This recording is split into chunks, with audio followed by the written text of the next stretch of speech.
What's happening, guys? Happy Wednesday, and welcome to the Dynasty WarZone, the People's Dynasty podcast. And we are coming off a beautiful little thing. We like to call it week one of the NFL season.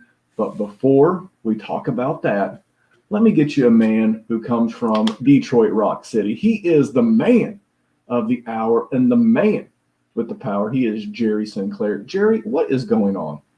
Listen, I got to watch some football, man. Is there really anything better for two dudes like us who sit here and talk about this, even when there's absolutely nothing relevant to talk about?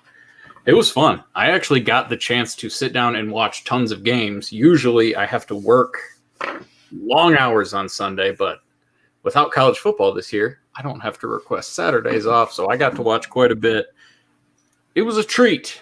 There's one game that we'll talk about later that was not a treat, but watching football was fun, man.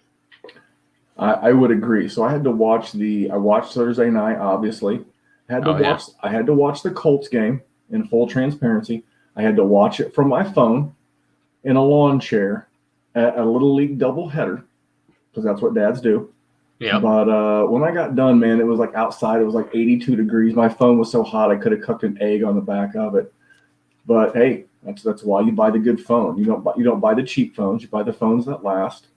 And it got me through the first 4 hours. You know, at every commercial break, I'm going in. I'm getting updates like a true maniac. What was your big takeaway from week one? We're going to go around each team.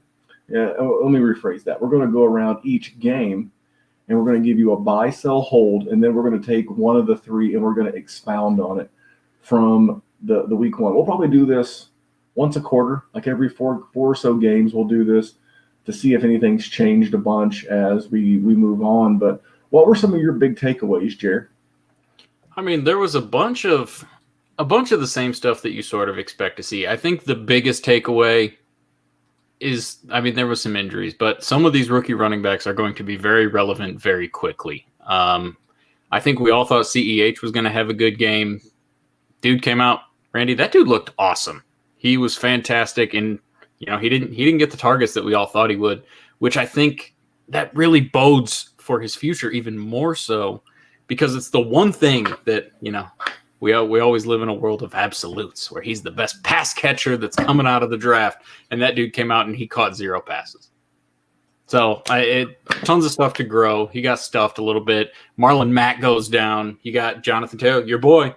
Listen, the Colts, you get the rookie. So we're going to get to see what that kid does. I think that's good for Dynasty players in general, just because we love when the young guys get in, get relevant quickly, and we get to see what we got. And if it's someone like him behind the Colts offensive line, Randy baby.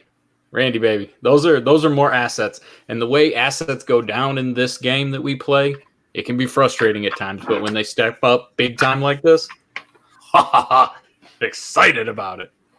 So before I get into the sponsors and the promoting of things that keep us on the air for free, permission to go on a rant. Oh, I am ready. See, I haven't had one of these. It's always me, so I want to hear this one, my friend. Are you ready? Oh, boy. I don't know. Language alert, we have changed it to the E, so the E is in the show description. So, but fair warning, foul language is coming in the next 60 to 120 seconds. But here goes. Stop being a stupid son of a bitch and calling Clyde Edwards-Helaire and Jonathan Taylor fucking league winners. You're doing it fucking backwards. Any player you draft in any league in the top 8 rounds is not a fucking league winner. They're part of your build, expected to put points in your lineup each and every week. Okay? You know who's a fucking league winner? Benny fucking Snell's a league winner. You know who's a league winner? Antonio Gibson's a league winner. You know who? Those are league winners because you did not draft them expecting them to give you contributions this early. You are outing yourself as a jackass. Okay? Clyde Edwards-Helaire, you mean a guy who's going in the top 15 picks of a dynasty startup's a fucking league winner? He had better be at that draft capital, dum-dum. Pull your head out of your ass and learn what a league winner is. Because if he's not helping you win a league, then you're a bad drafter. You're a bad evaluator of talent. He's supposed to do that. That's why you drafted him so early. Stop calling productive players you were counting on in 2020 league winners. Again, you're outing yourself as a jackass. All right, Jerry, I'm sorry. Rant over, man. Just rant over. There's always those things that you just know Randy has seen several times. And it just gets him every time. And I love being the one that's not on the receiving end of it. I hear you, especially when there's so many potential league winners. Knock it the fuck off. All right, keep going. So many. There is so many league winners. With your criteria, you don't have to mention those kind of guys. So that's good. Let's talk about the sponsors. We got to do some business. Do the business, man. Yeah, I need to bring back the old Dusty Rhodes taking care of business. So yeah, just a couple of things. We'll keep this cruising, man. I think we did like 6 live streams over the course of Thursday through Sunday. We had Dr. Kyle did a 25-minute injury update going to be needed this week with guys like Michael Thomas going down, Le'Veon Bell. It just feels like studs left, right, and center are going down, which is kind of what we've expected. We did have a few Dynasty minutes with Memphis. I've been trying to do those on Saturdays.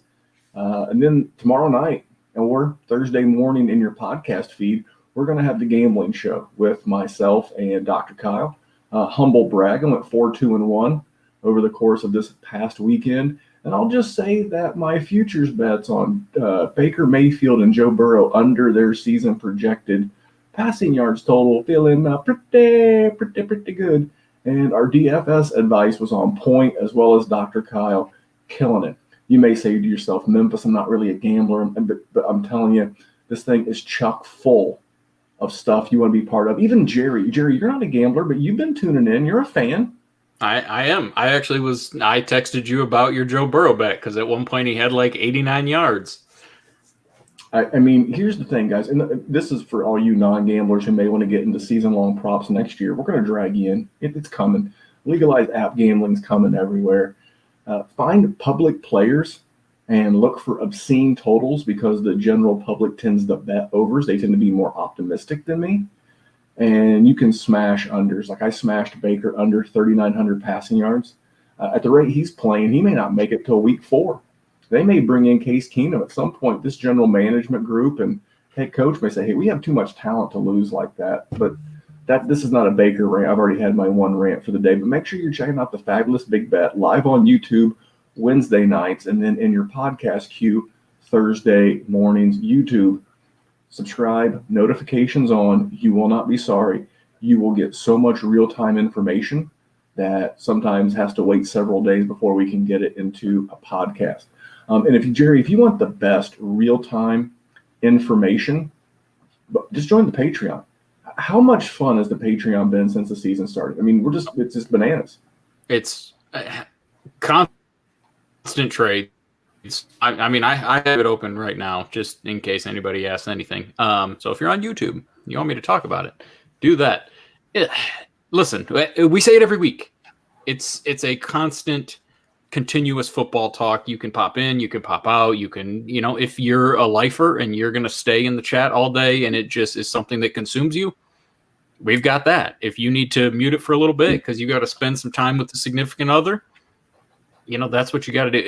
There's always something going on at any hour of the day because we have a plethora of time zones represented. Bless their sweet, sweet angel hearts.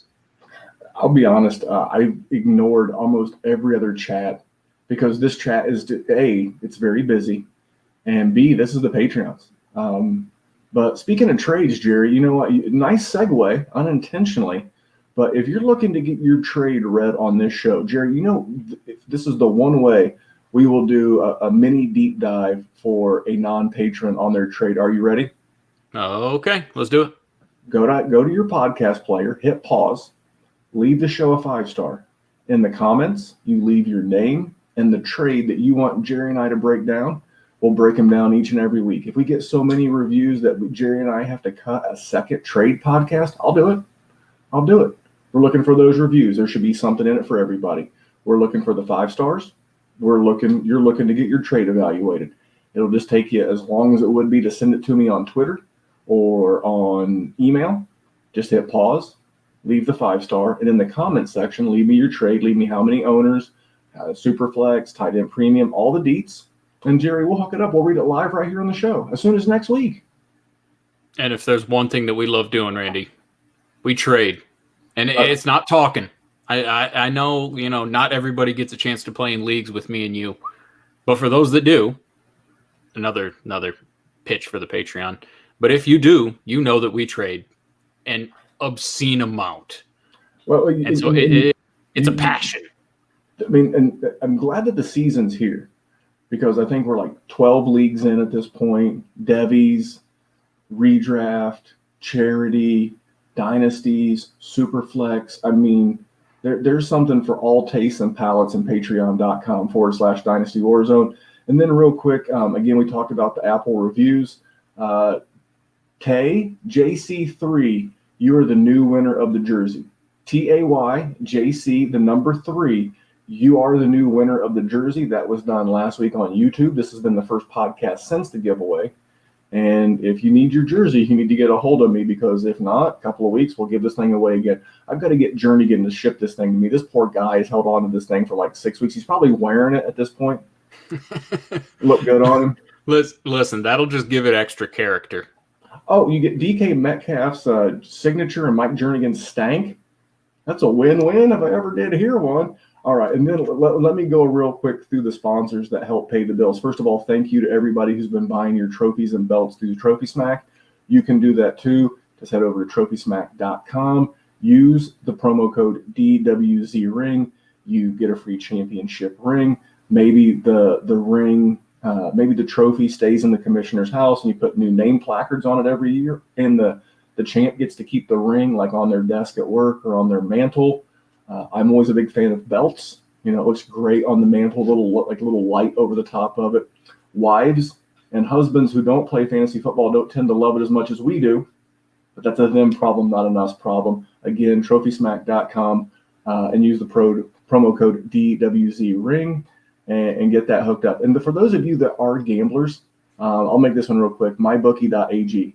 You go over there, they'll match your deposit up to $1,000. So if you want to drop a G note, and they'll match it with a G note when you sign up. And if you use the link on the top of my Twitter or the WarZone's Twitter, you will go automatically to the sign up page. It'll automatically have the promo code in there for you. It's easy. You can get signed up. And then last, but certainly not least, Jerry, Hate Brand Goods at thehate.com. That's thehvii.com. This coming Thursday, the Thunder in Paradise shorts drop. Now, they call these the GOAT shorts. And if you're a gym person, I know summer's coming to an end because they also make awesome swim trunks. And when I wear them, my son goes, "Dad, those are swim trunks." I'm like, "Nah, dude, these are gym shorts." He's like, "Nah, Dad, they got the little hole in the back pocket that makes them swim trunks." I'm like, "Look, you little smart ass." But if you're looking for some different shorts outside of the norm of the Nike, the Under Armour, Adidas, some of the most comfortable joggers on the planet, sweatshirts, T-shirts, and just unique. And I'm a unique guy. I'm wearing a unique camouflage cap. Jerry's probably like, "Where did you get that camouflage cap? Did you steal that from Northern Michigan, Jerry? Is that what you're thinking?" Listen, it does fit the bill. And listen, a little side note, Thunder in Paradise is actually what Randy calls his manhood. I don't know if you guys knew that. It's a little secret that I know about, which is a weird secret to know, I know, but no, apparently Jerry and I have a different relationship. But if you're looking to get some different gear, again, variety is the spice of life. Head over to The Hate. That's thehvii.com. Again, link in my pinned tweet on my Twitter.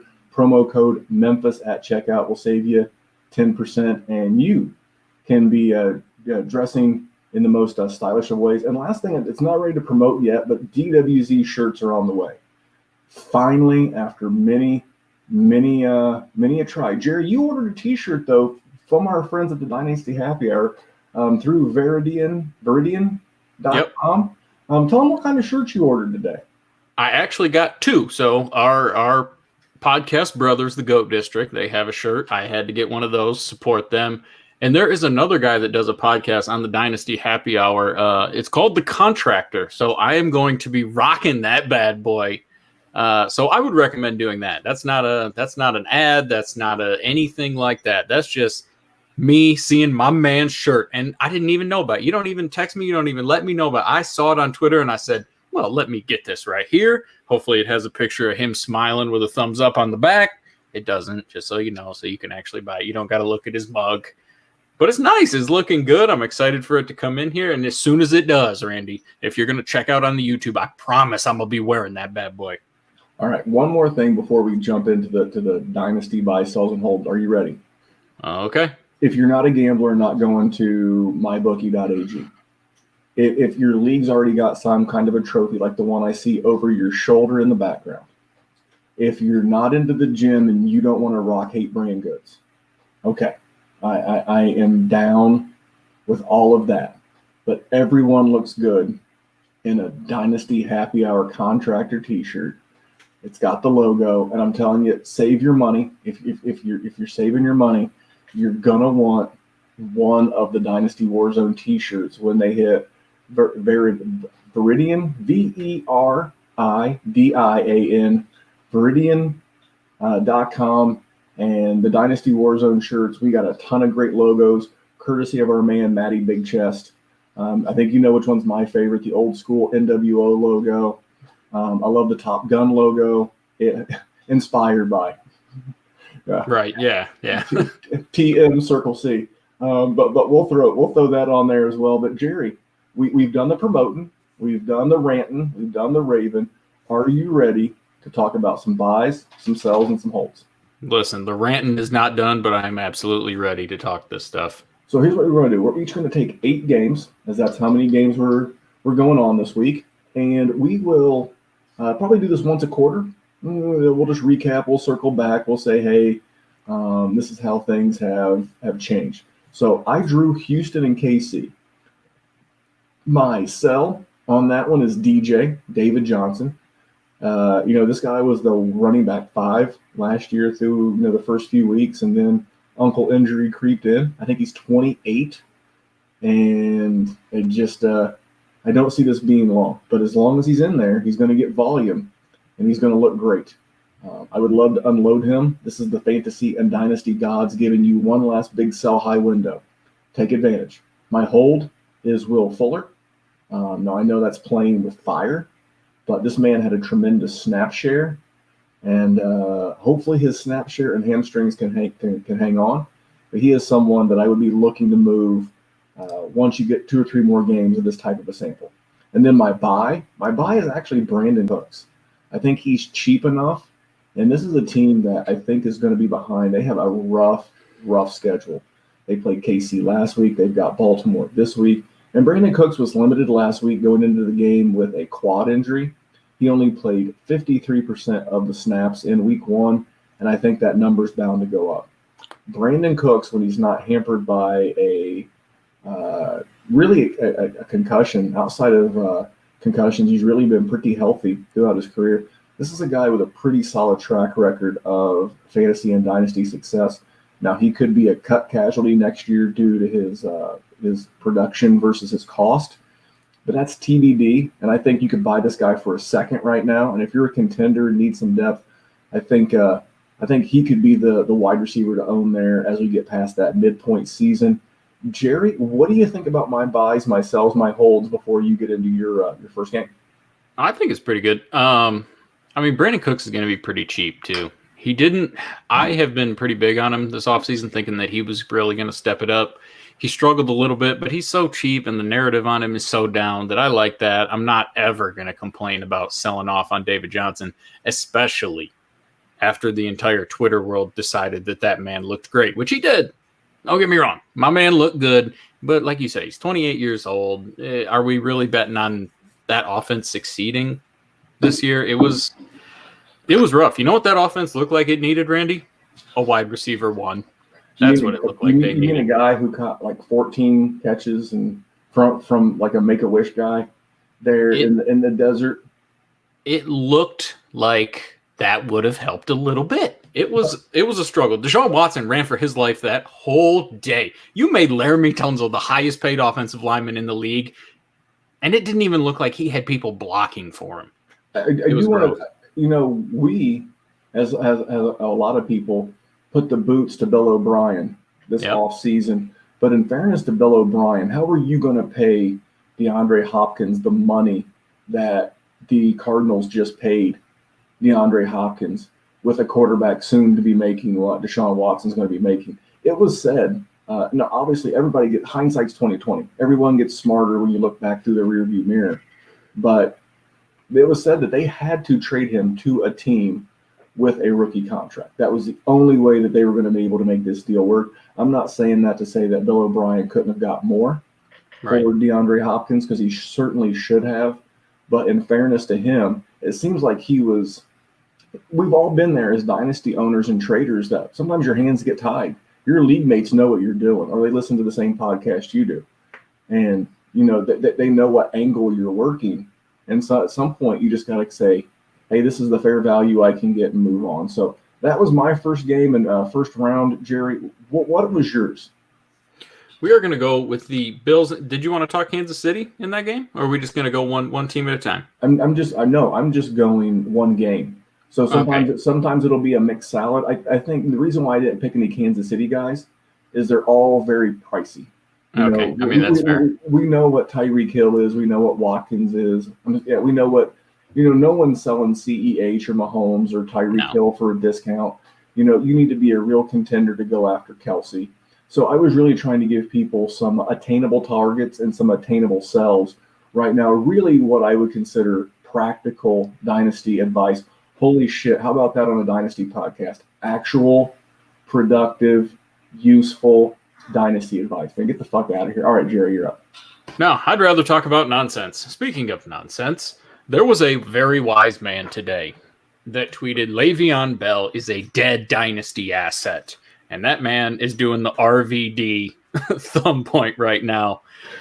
And it was Randy, because he is. Listen, the 2020 IR only means that he's out for 3 weeks. I don't care. That man was irrelevant in that game. The Jets are going to be extremely bad. I am selling Le'Veon Bell for just about anything I can find, because there is a high likelihood that man is not ever going to be worth a wet sock ever again. Ever again. If I'm going to buy anyone in the Bills and the Jets matchup, 2017, 2018 Jerry is just upset that I'm about to say this name, but it's Jamison Crowder.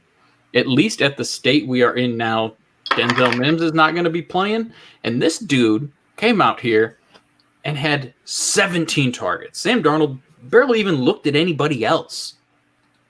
17! Randy, I don't care if it's you out there getting 17 targets, you're still going to get fantasy points. The dude had 14 receptions. He could have had 14 yards. He still would have had a good day.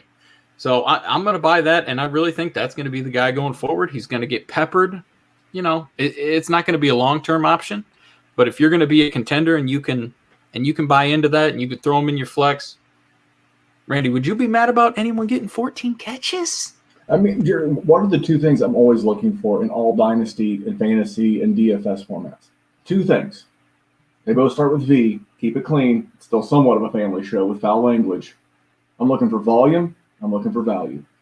Right now, if you're a contender and you had Michael Thomas and he's going to be out for several weeks with a high ankle sprain, if you can get Jamison Crowder for a second, man, it's the dynasty 1 year recipe for success.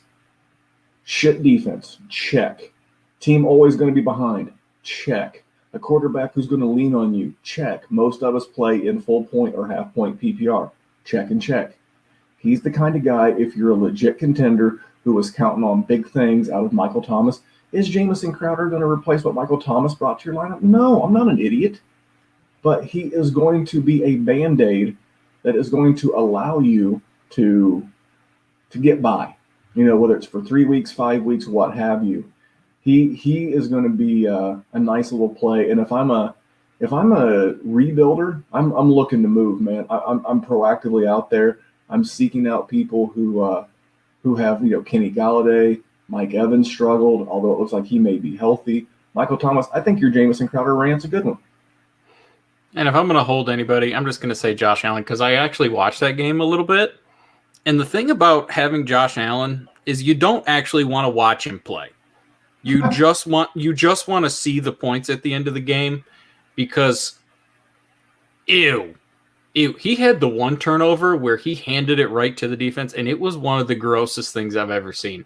But if you just look at the end and you get to see the number next to your fantasy team, he's a good guy to have. I mean, the problem is there's not a ton of guys in this offense. So I in either of these offenses, really. So I'm just going to stick with Josh Allen because I don't think the answer is Sam Darnold. I don't. He's the best running back on the team. He is. Take that, Devin Singletary and Zach Moss. He threw the ball 46 times. And if you go to NFL Next Gen Stats, they do a thing where your completion percentage versus what they expected your completion percentage to be. He actually completed more passes than he should have. He was 71%. The Next Gen Stats said 70. So he was actually positive versus what they thought he should have done. Take that you can say what you want. I know the one throw was egregiously bad in the end zone where he missed John Brown. But dude, 71% completion, that's a step in the right direction. He went from 52 to 58 last year. If he lands around 64, 65 this year, perfect. With that rushing volume on a 65% passer, thumbs up, Buttercup. I'm going to move on to my next game. This one hurts to talk about. It was Indy and Jacksonville. My buy on this right here, and he's a little pricey. He's the guy. I like DJ Chark. I know he had a touchdown. He and LaVisca are the two Jags I continue to say that I want to buy, and I am willing to pay market for DJ Chark. He is the truth, and I'm not going backwards on my Gardner. On my Gardner take, one game does not change anything for me. He's always done well against the Colts. In all three games that he's played against them, he seems to do well, including the last game of last year. My hold is Michael Pittman Jr. from your rookie draft. I know he did not do anything. That's okay. Uncle Phil is a one-year rental. I mean, he's shot putting the ball worse than he's ever shot putted the ball. And if you can find an owner around week 4 or 5 who just wants a second back for Michael Pittman, perfect. Because Indy's going to have a new quarterback next year. It may be a veteran. It may be a rookie. But Phillip Rivers is not long for the Indianapolis area. And then my sell is Gardner Minshew. And this is not a position of hate on Gardner Minshew. I think Gardner, the guy, is fucking awesome. Younger Memphis would have loved to hang out with this guy. We would have drunk beer. We would have chased young ladies in a Trans Am probably. And I would have worn jorts with him, okay? This is not about Gardner the dude. If I had Gardner Minshew in a super flex, Jerry, do you know what I'm doing with Gardner Minshew? What are you doing with Gardner Minshew? I'm going directly to the Sam Darnold owner. I am going directly to the Baker Mayfield owner. And I am saying, you are not brought into this dynasty world to lose. You need to move Baker to your QB3. You need to move Darnold to your QB3. And you need to put a winner like Gardner Minshew in your lineup. Let me get that 2021 first in a super flex. Let me maybe get a Justin Herbert. Let me give you Gardner in a second. You give me a first in Justin Herbert. You go win this league, Big Daddy, and take that handled sweet-ass mustache with you. And we'll move this thing on down the road. Anything on my three guys before you give us your next game? No, but I will say that Gardner's growing on me a little bit. Like I have been a pessimist with you, but he's getting me a little bit. Maybe it's the headband. Maybe it's that could be herpes. I don't know. It could be herpes too. Hey, listen, that shit's for life, my friend. So if we're going to talk about the next game, I have a couple of the sexy games you gave me, which was very nice of you. But I'm going to do one of the ones that's not, so that way we can set it up for some good stuff later. I'm going to talk about the Dolphins and the Patriots. Now, normally this is one of the weird games where the Dolphins beat Tom Brady and nobody sees it coming and it's fun. And instead, we got a whole different situation. We got a whole different type of war game going on. If we're going to do a buy on anybody, I'm still going with Preston Williams. I don't care that he only got 2 catches. I don't care that he only got 41 yards. The dude still got targeted 7 times. And that was an offense where Ryan Fitzpatrick turned the ball over 3 times. That's not going to happen every single week. So the offense is going to be more efficient. And I think Preston Williams has nothing but, life and prosperity in his future. If we're gonna sell, Randy, ready? Are you gonna be surprised at this answer? Cam Newton. This man threw for 155 yards. He's got old man Julian Edelman, who did fine, did okay. N'Keal Harry showing up for 39 yards. Thanks a lot, bud. Don't care. 101 my ass. Listen, he got in the end zone twice, rushing the ball, which is so fantastic, and you love to see it. And it's something that I really didn't think we were going to see. But if Cam Newton is going to run it 15 times a game, that dude is not going to make it. This is not 24-year-old Cam. This is 30-year-old Cam. I love to see it. I think it gave you a fantastic selling point. And if I can get that first, and maybe I can get Trevor Lawrence for Cam Newton, oh my God. And the thing about first-round picks at a time like this, Randy, people don't care about them as much. They're not that sizzle. It's all about players right now. And if I'm going to hold anybody, it's going to be one of Randy's guys, James White. He didn't do great. He still got 8 catches. He still got like 50 yards. Sony Michel is not it. He's a guy that, I like ugly running backs that everybody hates just because they fall, and I take them and put them at the end of my bench. That dude's not it. I'm sorry. I really was thinking maybe Cam would be busted and they would give him a workload. It's not. And Cam Newton is not going to be slinging the ball down the field. So he's going to be dumping it to guys like James White. I think James White is a hold. You're going to have better days ahead. Well, I went, again, as you can tell in prep for the show, I went to next-gen stats quite a bit. Cam Newton did not have one ball travel more than 20 yards. And this dink and dunk, Chad Pennington-esque offense, I'm going to be real curious to see how that works over the next handful of games when he has to play the Seahawks. He has to play the Raiders, which the Raiders put up points. And the Raiders' defense may be bad, but we're going to have to see him throw the ball. Oh, then he has to go to the Chiefs on October 4th. Then the Broncos. The Broncos' defense is better than you saw last night. They had some injury issues. And then the 49ers. So we're going to see real quick with Cam Newton, was this a one-hit wonder, or was this a sign of things to come? I like the running. I like seeing the old Cam. I never doubted the running. I was never concerned about Cam the runner. Cam's lower body injuries, he's seen to bounce back from. I want to see throwing the ball, completing 15 passes on 19 attempts for 155 yards. Ain't it? And this is a tough schedule coming up. Yeah, he can do that against the Miamis and the Jets of the world. But when he has to play the big guns, the big offenses, we're going to find out real quick. And watch that throwing motion, and you tell me what you see. You're not investing in a 24-year-old or a 25-year-old who can continue to grow. My man's like 31, 32, and I'm with Jerry. If I can get the new hotness, if I can get Joe Burrow, if I can get Tua, if I can get one of these young guys that I think will continue to be a cornerstone of my dynasty build for the next decade, I'm in there like the swimwear, Jerry. So I'm ready for my third game. Are you ready? Yep, shoot. I am going Tampa Bay, New Orleans. Now, you didn't get all the sexiness. There's some sexy for me, too. My buy is O.J. Howard. My hold is Leonard Fournette. And my sell is Mike Evans. A little bit on Mike Evans. I mean, there's concern about what does he and Brady's rapport look like going forward the rest of the season. And I have no idea who his quarterback could be as soon as next year. Brady didn't look great. I think out of all the old dudes, I'm more confident about Brady being back in 2021 than Phil, than Big Ben, than Drew Brees. So at least there's some comfort there, I suppose.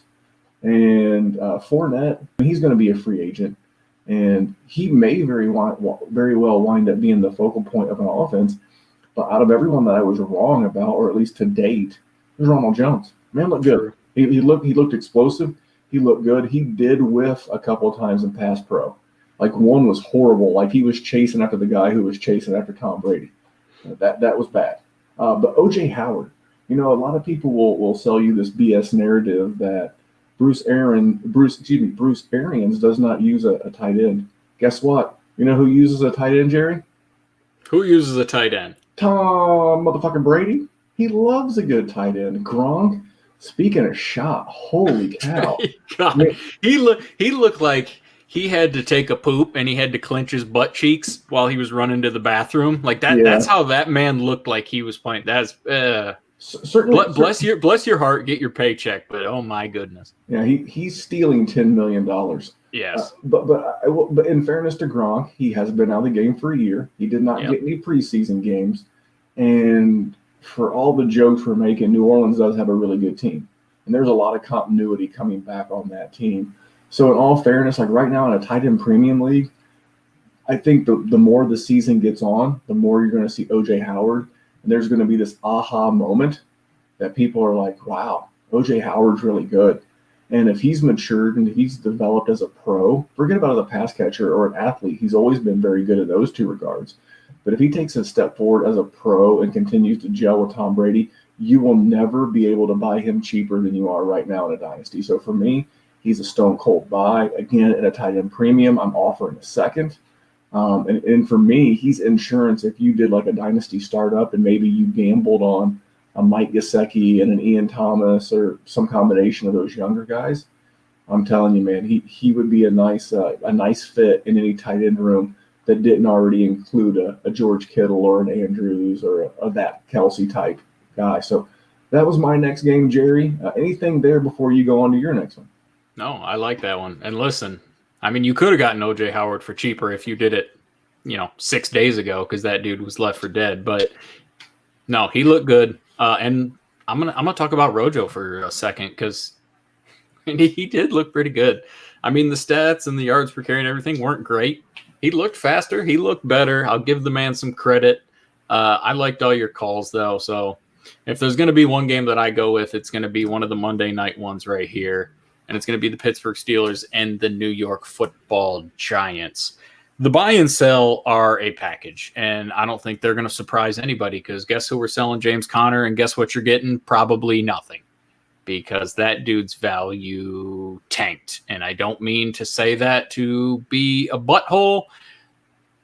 You lost that value. And I think the reason I liked James Conner going in is because Ben likes to pass it to the running backs. And if there's one thing that is very similar to the Kansas City running situation, it is the Pittsburgh running situation. It is usually one guy getting a ton of work, and they usually get a variety of work. And Benny Snell was not Benny Snell. That dude looked good. That dude looked like he was ready to play. I hope you have a counter argument to this once I'm done here, but I like Benny Snell, and I think we're gonna be talking about that man for a little bit. Listen, I know the Zeke owner's gonna crawl to you, and the Dalvin Cook owner's crawling to you, and maybe the Nick Chubb owner. Just hold on to Saquon Barkley. I know 15 carries for 6 yards is one of the most insane statistics that has hit fantasy football in a long time, especially out of that man. Just chill. Just relax. It's not going to be a habit. And that man still looked fantastic in the passing game, and that 15 for 6 number is not going to continue to be the same. Hey, so but before I give you any of the biz about your guys, so I had this joke with a gentleman I work with. He's a pretty big football fan in his own right. And I was talking, I was like, what kind of action could you get had you walked up to a sportsbook manager in Vegas and said, listen, I've got $1,000. I want to get down a bet that Big Ben has more rushing yards in this game tonight than Saquon Barkley.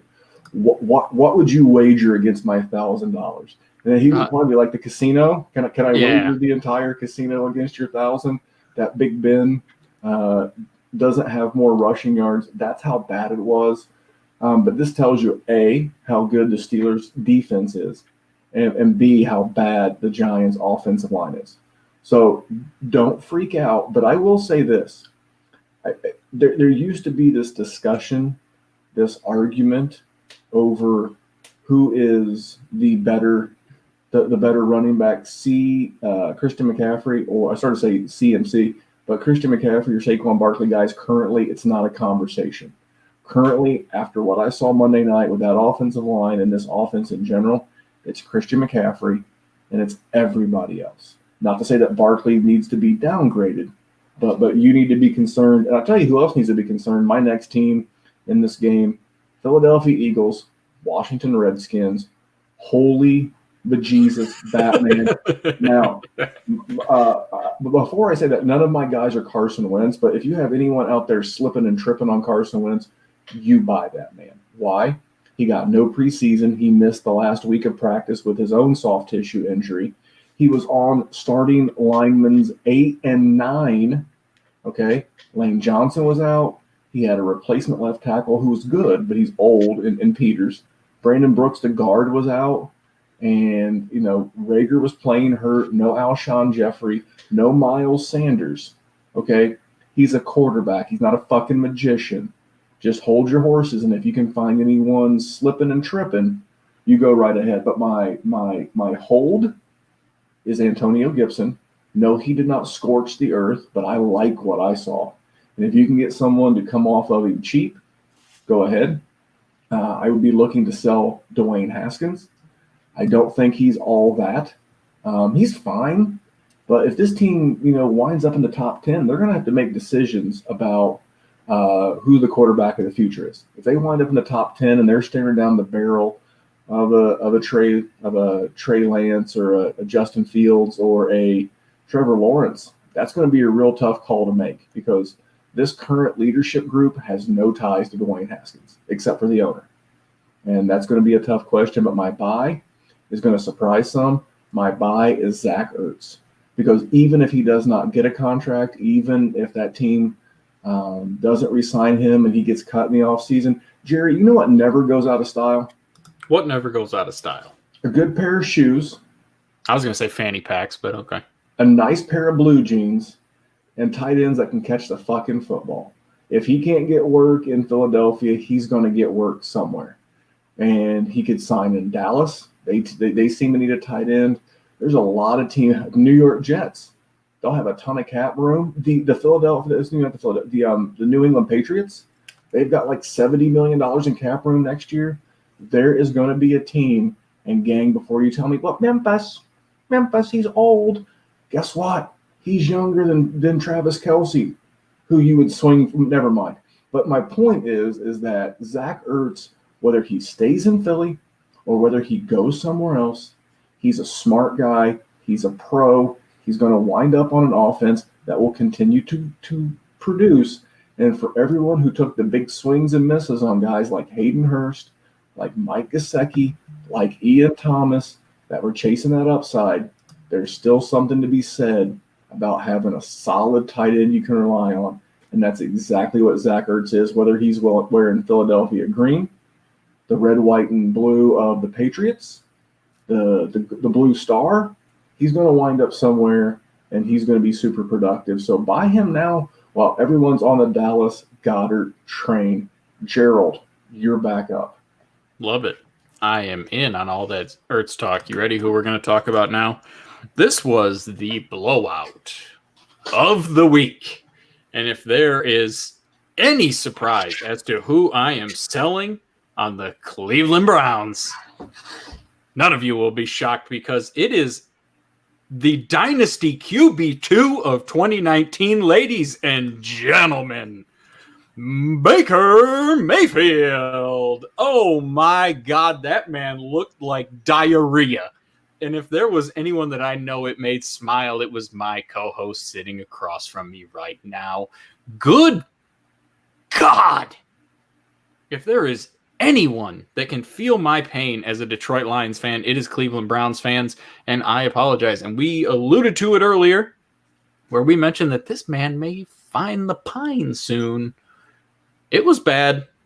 I don't know if it's going to stay as bad as it did, but holy hell was that ugly. So definitely selling Baker Mayfield because that man is not going to help you win a fantasy championship. I don't care if he's your QB2. If he's a fine and dandy QB3 when you have your quarterback get hurt to throw a Band-Aid on your team, or if you need a bye week fill in, if you're putting that man in your championship roster, Randy, you're losing. You're not going to get the championship ring. You're not going to get the trophy. You're not going to get any of that. So that is the easiest sell in the world. My buy is Kareem Hunt because he's got a counterpart in Nick Chubb in the backfield that will always be a wonderful buying tool for you to acquire Kareem Hunt, because you can always say, well, Nick Chubb is there, and Nick Chubb is definitely drafted ahead of him, which is looking like it is not the best decision. Guess who got the most work, Randy? Guess who got 17 touches compared to 11? Kareem Hunt. Guess who had more rushing yards? You mean Nick Chubb, the guy who can't pass it or can't catch the passes, and he's the between the tackles runner, had less? Kareem Hunt. Guess who had 4 receptions compared to 1? Kareem Hunt. I am buying the hell out of Kareem Hunt, and I'm doing it by saying that Nick Chubb is there, and that is going to be easy because Kareem Hunt is just a monster talent. He's better. Sorry. Haters can hate at me if you'd like, and I'm going to hold on a guy that neither of us really love, and I'm sorry, Neil, to say that we don't love him, but it's Odell Beckham. He had such a bad game. He drew a couple pass interferences, which was nice, but that doesn't help us win fantasy matchups at all. He only had 3 receptions. He only had 22 yards. It was ugly, and there's a real chance that if you have him on your team, you probably did not start the season 1-0.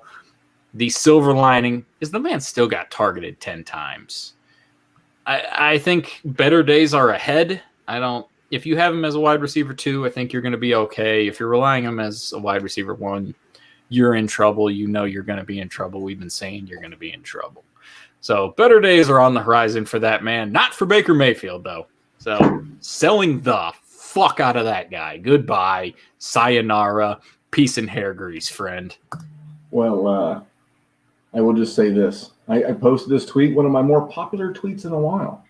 I got news for you, kids. Mitchell Trubisky is a better quarterback than Baker Mayfield and Sam Darnold, and I really am not looking for your opinion. You can at me, but I'm going to refer you back to Pro Football Reference, where you will see that Mitch completes more of his passes.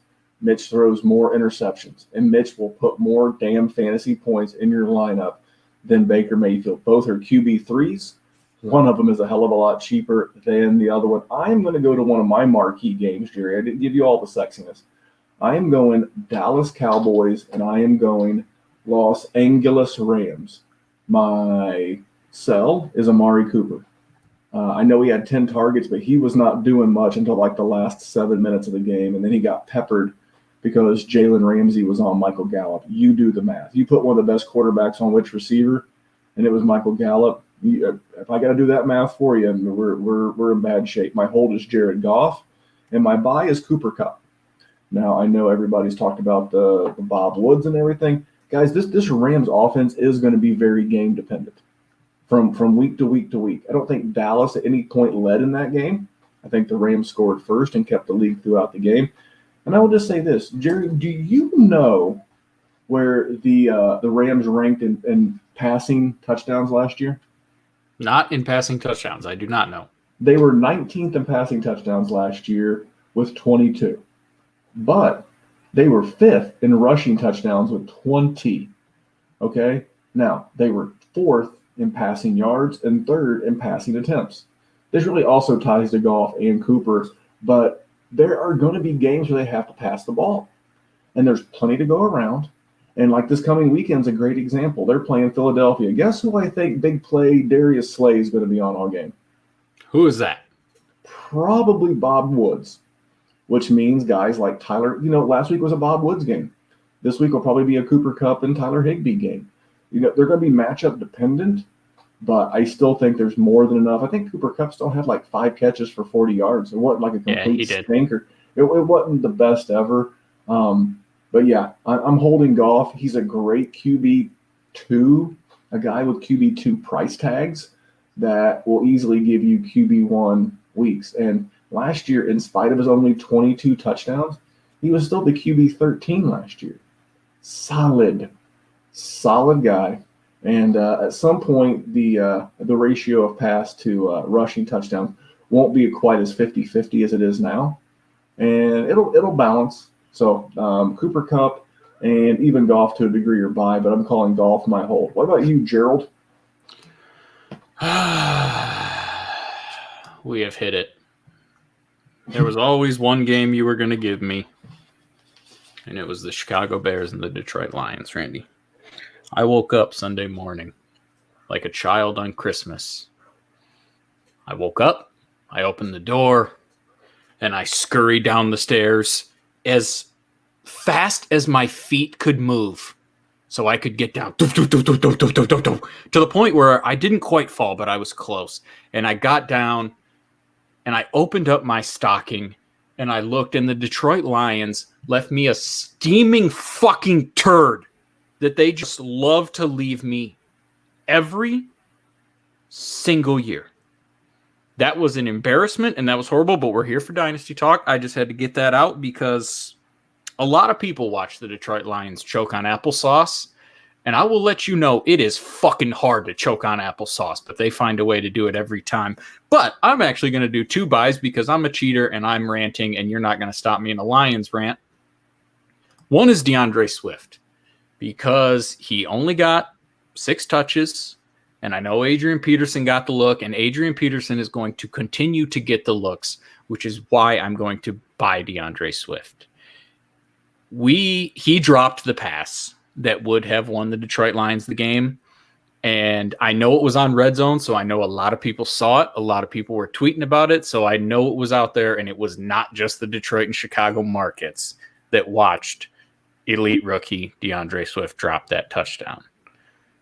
But with 6 seconds to play, they had DeAndre Swift out on that field, and he was the target to win the game. If that doesn't tell you about the things that are in that man's future, I cannot help you. So I am buying him, and if there's the man that dropped the game-winning touchdown, it's the man that actually caught the winning touchdown, and that's Randy's man. That's Anthony Miller, because that dude had a great play. It was a great catch. He was all over the field, and especially there's this rumor that Allen Robinson wants to get traded or, whatever the hell's going on with the Bears. You never know what's going on with the Bears. If something were to happen to Allen Robinson and Anthony Miller were there to feast, good God, that would just be too easy. If I'm going to sell anybody, Randy, you know how I like shitty running backs? It's David Montgomery. That dude ain't it, and he didn't even do all that bad. 13 carries, 64 yards. He's not it. Like, if you have to put him in as a flex, that's okay. But what does that say about him if that's the best that he is? So I'm selling David Montgomery for whatever I can because very soon that bottom is going to fall out on that dude's value. And I would like to be on the right side of that. And if I'm going to hold anybody, it's Stafford. He didn't play great. He threw a bad pick in the 4th. Kenny Golladay was out. The man still threw for 297 yards. He threw it 42 times. It's a bad team. And if the corners are out for any amount of time, they are going to be down. They are going to be passing. Matthew Stafford is still going to be a good fantasy quarterback. Randy, anything on that game? If you just want to put that game behind you, I won't be mad and talk about yours, but you have the mic, sir. You know what a fan of the Honolulu Blue, as you crazy Michiganites call it there. You're going to be fine, man. This was bad. You have a bad head coach. I'm of the opinion that I would trade Matt Stafford if I'm Detroit. I have a feeling that all the hope that me and the guys in Vegas had for Detroit is not going to come to fruition. You might as well just move Matt Stafford. If dudes like Laramie Tunsil and Jalen Ramsey are getting 2 firsts, I mean, I know it probably would never happen, but man, how hard would it be to go to Chris Ballard and say, hey, give me 2 firsts and Jacob Eason for Matt Stafford? Is that selling a little cheap in the NFL? Probably. But you know what? It helps everybody involved. It would help the Colts. It would help Stafford. It would just do things that would be good all the way around. I don't know that it ever happens, but by the time this team ever gets ready to compete, Stafford's going to age out. That would be my concern. And speaking of aged out, I got a couple of interesting names for you. I'm going to go to the ATL and Seattle, the game from Sunday. Seattle went in there and broke out their finest whooping stick. Yes, they did. But thank God that Matthew Ryan, the other Matthew in the league, was out there putting up points of his own. My buy is DK Metcalf. I'm finally coming around. They used to say that, hey, you've only got 3 moves, like in wrestling or whatever. You know what? They all hurt like hell. DK Metcalf only runs 2 routes, but damn it, he runs them real well, and ain't no one stopping him. So I'm slowly getting on board that train. Julio Jones, whether you're a contender or whether you're a pretender, he's a guy you need to hang on to because he's going to be uber valuable to a team looking for points in their lineup around your trade deadline. He's going to continue to ball. He is ageless, and this guy will probably wind up leading the league in receiving yards. I love Julio Jones, and then my sell is Todd Gurley.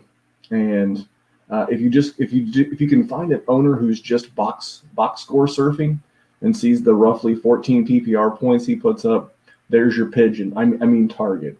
He or she is the owner you want to look forward to, because out of all those points, my man only had 5 targets. Matt Ryan threw the ball 54 times, and Todd Gurley was only on the field for 46% of the snaps.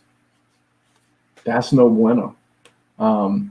He only caught 2 of those targets. I think 2 of the receptions went for 1 yard. So again, if you can find someone slipping and box score surfing and likes name value, the person who who loves to tell you about how their team with all the really sexy players lost, as opposed to having functional players that win, that's your patsy, that's your pigeon, that's your sucker. And you move right up to him and say, hey man, I noticed you lost Lev Bell. Or I noticed you might be a little down. Hey man, what could I add to Todd Gurley to get DeAndre Swift from you? Hey, Randy, just to interrupt real quick. So this league that I have this trophy in behind me, I tried pitching Todd Gurley to the Le'Veon Bell owner. So I'm glad you said that. You are a smart man that knows the world far too well. I mean, people like name brand stuff. People would gladly buy a used iPhone over a brand new Samsung Galaxy. It's weird, but people like certain things of a certain name brand. That's your choice. But I'll tell you the thing that's not going to last very long, and that's going to be a used Todd Gurley with them bad knees. So that was my game. I got 2 left, Jerry. You got 3. Let's kick this thing into gear. All right, we can do that. Well, I had to talk about the Lions, the way they choked. So that set us back. I liked all your calls on that one. I'm going to go with the inaugural game of the Las Vegas Raiders against the new look Carolina Panthers. My buy in that one is Henry Ruggs, the unsung hero of the 2020 rookie class. This dude was the least popular of all of the borderline first round, late second round guys. He got rushing attempts, he got passing attempts, and I think the more that we see him, the more that we're going to like him. Derek Carr is an efficient guy, so if he looks his way, he's probably going to get the catch. So I am going to buy Ruggs because I think that perception around him being not one of the sexier picks of the rookie draft or the rookie class, I think is still going to be around, but it's not going to be around for long. So I am doing that, and I am doing that in widespread leagues right now. As far as the sell, it's Robbie Anderson. Listen, Robbie, my man, I appreciated it. 115 yards, and the tizzy was nice. I am still a firm believer that is DJ Moore's backfield or DJ Moore's team to have. I am not going to go the route of the FF counselor. If you are on Instagram at all in fantasy football, he is a thing. Not my favorite thing, but he's a thing. And he was very adamant that DJ Moore, nobody knows that he's going to be the wide receiver 1. It could be Robbie Anderson. Not buying it. That just, listen, if you see a tiger from far away, and you could be scared from far away, and then you get up on it, and it's just a cardboard cutout of a tiger, I think that's what Robbie Anderson is. And DJ Moore is a fucking scary cat that'll rip your face off. So I just like him as a talent much more, which is why he's my hold. 4 catches, 54 yards. It's not what you wanted. Dude got targeted 9 times. That's going to change. I mean, Robbie Anderson had a 75-yard touchdown. That ain't happening all the time. So holding DJ Moore, I know you're in on that. Selling Robbie Anderson just because that's like the guy that happens every time in week 1, where if it happened in week 7, nobody would care. And they just, oh, okay. But if it happens in week 1, people just go bananas for it. And then I'm definitely buying Henry Ruggs. I don't know. There's just something about him, something about the fit there. It just seems like that dude's value is going to increase and that role is going to increase. So, yeah, that's what I got. I do like the Henry Ruggs call. You know who liked Henry Ruggs? The Oakland or the now the Las Vegas Raiders. Yes, they did. The ones that chose him over CeeDee Lamb, over Jerry Jeudy, and I will always go back to this story. I liked what I saw on Sunday as well, and I will say this: I've said this before in our Debbie shows and whatnot, but it was said that Henry Ruggs was the alpha in the wide receiver room in Alabama. Jerry Jeudy was there. Jalen Waddle was there. Waddle, yep. Devonta Smith was there, and Ruggs was the alpha dog. I always want to be on the side of the alpha dog. So my second to last game, the Chargers and the Cincinnati Bengals. My buy is Justin Herbert. Tyrod Taylor is not long for this world, the NFL world, the real world. I hope Tyrod sticks around for a long time. He seems to be a sweethearted son of a gun. And I hope he leads to good things, but his play was the drizzling shits. My hold is Austin Eckler. At some point, someone's going to get it to the head coach, even though he seems to have the IQ of a cue ball, that you get the ball to your best players. Keenan Allen and Austin Eckler are two of your best players. Put the football in their God-blessed hands and see if you can score more than 16 God-blessed points. And then my sell is AJ Green. Now this is not to pull it. I'm not that one chick from the video, and he's not Odell Beckham. I'm not trying to shit on this man. I'm just simply saying that he's 32 years old. The Dynasty gods have given you another sell window. He seems to have a rapport with young Joe Burrow. He's going to be a nice, like a wide receiver 2-3 for a contender as long as he's healthy. And I think that's the story that you have to sell to your league mate as you're trying to unload AJ Green. He's on a 1-year deal, not the healthiest dude around, and I'm looking to get out. I'm going to take my last cash out window, and I'm cashing out, Jerry. Anything on those guys, and then give us your second to last game. Jerry, you have a little bit of mic issues. You may be. Yeah, I sure do, which is why you are the better of the hosts on this podcast. That is not news. What I was saying was that you did a great job. And for the second to last game, I got the offensive explosion that I don't think any of us saw coming. I really sort of thought we were going to see Aaron Rodgers be a washed up old bum. And that man was not ready to be a shoe clerk. I will tell you that right here and right now. That was an unbelievable game. 43-34. You just don't see that kind of stuff in the NFL anymore, but good stuff. If I am going to sell anybody, it's going to hurt my heart a little bit, but it's Adam Thielen. He had a great game. He popped off for $110. He went and found pay dirt twice. He's just an old guy that and it's dependent on your team situation. If you are a contender and you have a legitimate chance to win a trophy or win some money, no, don't do that. But in a vacuum, which is a shitty thing that I don't usually like to say, but it's a thing I got to say, I am selling Adam Thielen, and I'm selling him on this. Now, he's going to be a guy that is pretty productive at points during the season, but he's also a guy that gets banged up. He's also up there in age. I don't love it. At some point, I would like to cash out, and I would like to keep rotating talent in my rosters. I don't want people dying on the roster, and Adam Thielen is getting towards that. So I'm going to sell it, and I'm definitely doing it while his stat line says he's one of the top 5 wide receivers in the game. If I'm going to hold anybody, it's Irv Smith. There's not a ton of holds that happened as a result of this game. So I'm just going to say Irv Smith because he didn't really show up. But it was a weird game for them, and Adam Thielen got a lot of the work.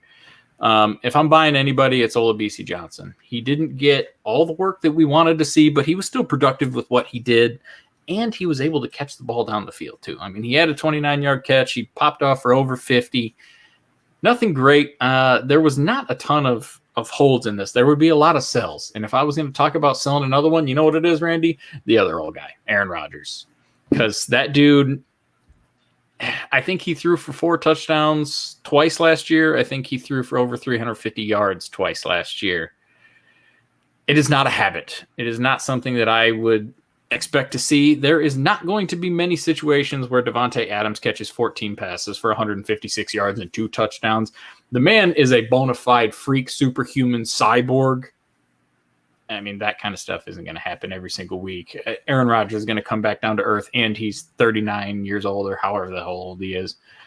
That would be another one. So there's 2 cells because I'm a cheater, and that's what I do. That is what you do. I love the BC call. We talked about BC in the offseason. And guys, Minnesota just paid a truckload of money to Dalvin Cook to keep him around. And look at the most cuttable contract on that team. It's Adam Thielen. I feel 75% sure he's not going to be a Viking this time next year. I mean, they owe him like $48 or $45 million over the next 3 seasons. And he's like 31. There's no way I could see him getting that money. Maybe he restructures, maybe he sticks around, but that's a great call.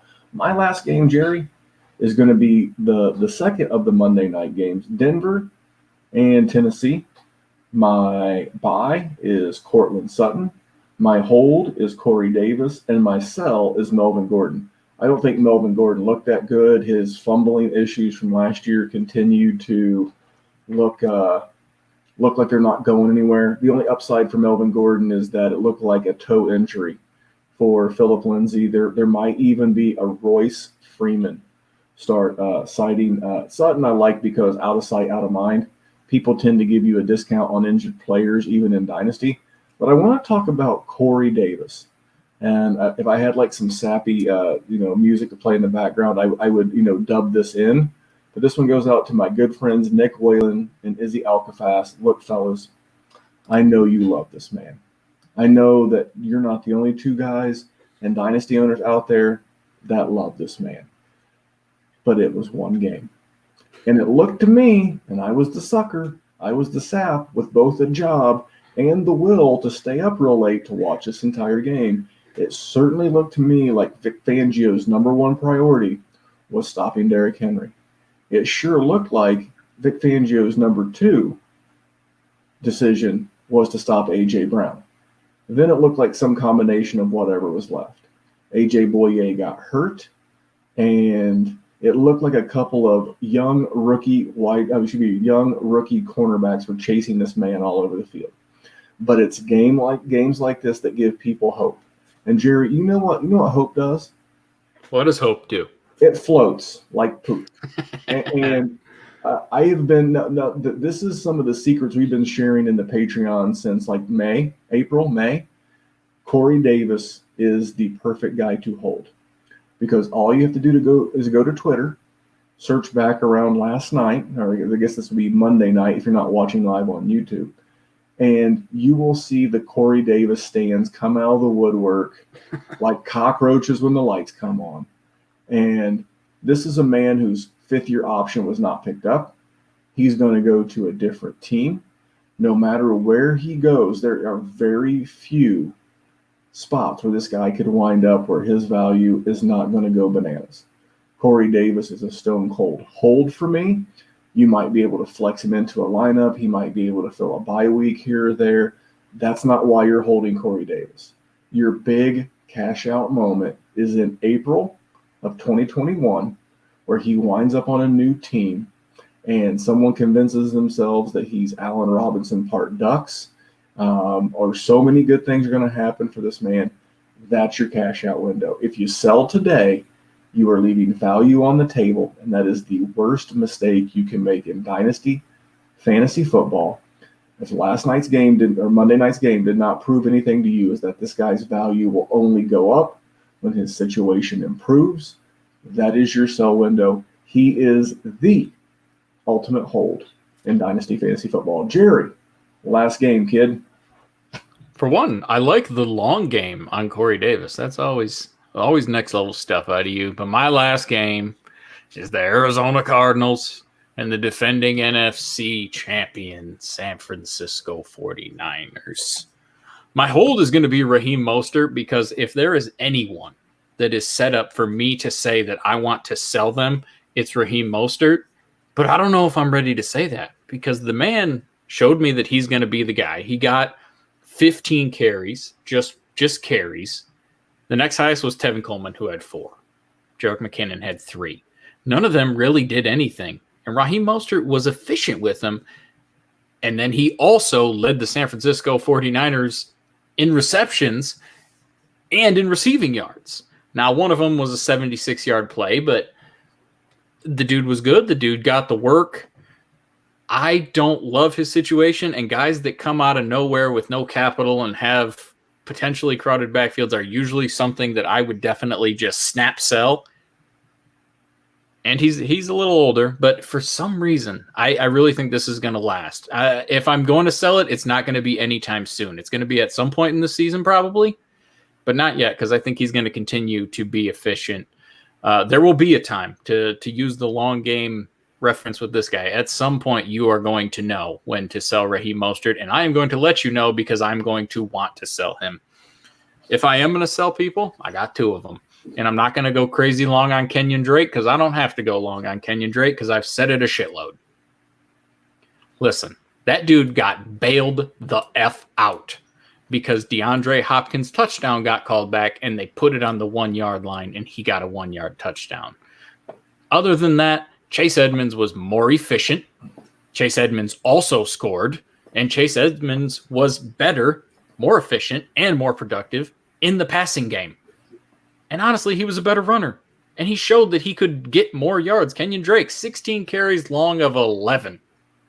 No, thank you. I'm good on that guy. That coincides with my buy because it's Chase Edmonds, because Kenyon Drake is not going to be in Arizona. They're not going to give this dude a big payday. Get out of here. They just paid DeAndre Hopkins. They're going to have to pay Kyler Murray at some point. You think they're going to pay Kenyon Drake? No, they're not. And Chase Edmonds is going to be the one that gets there, and he's going to be the one that gets the work. So even if you got to take some lumps and not get the fantasy points as much this year, long-term, better play, Chase Edmonds every single time. I'm good on Kenyon Drake. I am taking what I can get. The man's not dead like Le'Veon Bell. He's not a dead asset. He's not a dying asset. He's not that. He's in a backfield with a guy who's better than he is, but he has a bigger name than the other guy that's there. He's old. He's never really, what is his season high yardage? It's got to be like 600 or 700 yards. And we're talking like this dude is first round rookie. No, I'm good on that. There are so many rookies coming out in 2021 and they're sitting out, so they're not getting hurt, that I would much prefer than some dude that took 6 years to break out. He's the Corey Davis of running backs. He's a little better. He's shown a little more than Corey has. But that's my take on this game. And listen, Kyler Murray, I wanted to see you running. Your passing was not excellent, but if that man can get you 60, 70 rushing yards a game, he popped off for 90 in this one, which was great to see. The dude's going to be around, and that was fun to see. I like watching the kid play. I'm glad that we get to watch him do that and not play shortstop in Kansas. Yeah, man, there's a lot of things you would like to do in this world. I don't know. I play shortstop in Kansas. I actually like baseball. I'll tell you when you can sell Raheem Mostert. Are you ready? Yep. You're ready. Yep. Is it right now? It's this coming Monday.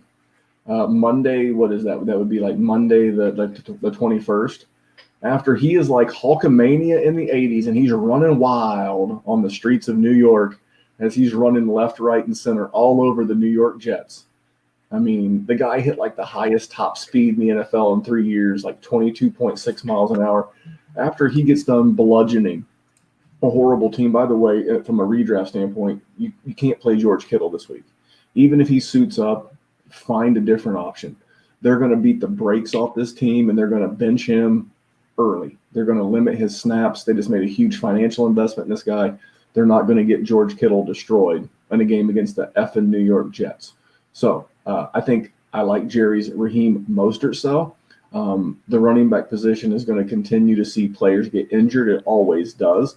And if he makes it through and another running back, falls to injury, there's your target for a sell. Hey, man, I know you were having a good run, and I know maybe Miles Sanders doesn't play. Hey, man, I know you've been counting on Miles, and you don't know what you're getting, and you're 1-1, and you're trying to manufacture some wins, and you're trying to to move this thing along. Hey, man, I'll move you Raheem Mostert. I'll tell you what, I'll move Raheem Mostert and my 2021 third for your 2021 first. Take it. Thank me later. You're stealing from me, but it's fine. Move on down the road, and then you're going to have an asset that's only going to accrue in value. Jerry made a very astute point earlier where your first are worth chicken feed right now. And in about April, so you're about 7-8 months away from them being worth gold bricks. So hang in there. If you can move some of these journeymen, James Robinson's another guy that I would be looking to move. Hey, can I package a mid-round pick and James Robinson to a contender and get a first, even if it's a late first? Because then you can take that first and maybe your first and move up to get someone that you really like. See, what we just did there, this last couple of seconds, this is exactly what we do every day in the Patreon over at, patreon.com/Dynasty WarZone. And if you're looking for week in, week out sound advice like that, man, rate, review, and subscribe to this here podcast. Subscribe to the YouTube channel, notifications on, and become a Patreon. Jerry, it's that simple. Now, Jerry, with that haircut, that looks like a $38 haircut. You strike me as the kind of guy who drinks bougie coffee or bougie beer. It's fine. If you could literally go 2 days without drinking some grapefruit-infused IPA beer, if you could knock back a couple of Budweisers, or instead of going to Starbucks, maybe you get some of that McCafe. It's not bad coffee for $1. If you could do that for a couple of days, we just found the money for you to join patreon.com Dynasty WarZone. It's not easy, Jerry. See, you got me all wrong. A few things. For one, I do like McCafe coffee. I do drink some bougie coffee, but I make it myself. But it's a premier signature. It's a wonderful, wonderful blend of coffee. I can drink any sort of beer though, but the haircut, truth and be told, not that expensive. You know why? Because a very handsome man did it. And you are looking at him right now. You look like you combed it with a salad fork. But anyway, hey guys, listen, this is what you can expect from the Dynasty WarZone. If you notice, we didn't do any news, we didn't do any recaps, we didn't get too deep into all that stuff because there are so many things out there from the Dynasty WarZone crew to keep you up to date. That's what the YouTube's for. That's what our Twitter handles are for. That's what the Patreon's for. If you're looking for just Dynasty build advice, you are in the right spot. When Jerry, you ever heard the kids say keeping it 100? I have. You've probably used that terminology at times. I will plead the fifth on that, sir. All right. Well, when we said we were keeping it Dynasty 100 here on the Dynasty WarZone in 2020 and moving stuff like DFS and gambling and stuff to its own podcast, that's what we did. And we moved the rookie stuff and the Debbie stuff and the college stuff to its own podcast. And we really hope you're enjoying the Dynasty content. But if you subscribe to the feed, you're going to get a lot of goodness in these podcasts.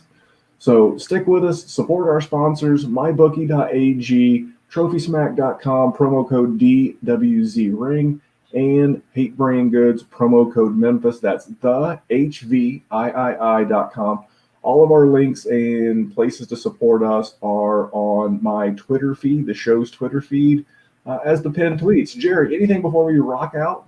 No, just subscribe to the YouTube. Maddie's doing good stuff on there. Listen, Michael Thomas is on the IR. He's got a high ankle sprain, or he's not on the IR. He's got a high ankle sprain. Le'Veon Bell's on the IR. Dr. Kyle is going to be telling you all that kind of good stuff. Listen, if you want to put an image to this free haircut that I've got, if you go onto YouTube, you will see it, and I will let you know it looks very free. Like I said, you combed it with a salad fork. You never know. I've been going through my immense hat collection, rotating them around. I've got my Titleist cap. I've got my Yeti cap. People are like, "Why do you wear caps? Are you embarrassed because you're bald?" I'm like, "No, but when you're bald, the headphones." They leave a mark and it hurts. I'm not Scott Van Pelt. I don't have those fancy studio earphones. And I do, even though he's been doing table talk with Matty Big Chest, I want to give a special WarZone shout out to Matt at Matty Big Chest on Twitter. He has been doing a wonderful job putting together the graphics for our t-shirts, putting together the graphics you see on the YouTube. He is building awesome My Fantasy League Debbie sites and team badges and stuff for our Debbie rosters. If you're looking for anything graphics related, he's at Matty Big Chest. He's an absolute ace. Cannot recommend him enough. All right, enough good things about Matty Deep Cheeks. We'll inflate his ego some other time. But Jerry, if you don't have anything else, let's take it in. I don't. Let's round this bad boy out, my friend. All right, guys. Thanks for sticking around with us. I hope you enjoyed the bonus goodness here at the end. And on behalf of my main man, Jerry, here at the Dynasty WarZone, we are just trying to make the world a better place for fantasy football. We'll be back here on Thursday morning, Wednesday night for the fabulous Big Bet. Take care, guys. Have a great Wednesday.